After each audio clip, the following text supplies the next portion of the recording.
Inyo ang inyong amahan, makabayad kamo sa inyong mga sala, o kung inyong pasidunggan ang inyong inahan, nagtigom kamo og dakong bahandi.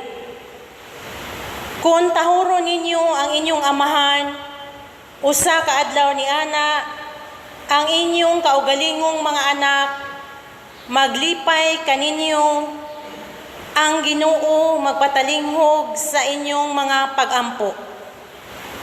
Kung tahoron ninyo ang Ginoo, pinaagi sa pagpasidungog sa inyong amahan o sa paglipay sa inyong inahan, magpuyo kamo og taas nga kinabuhi.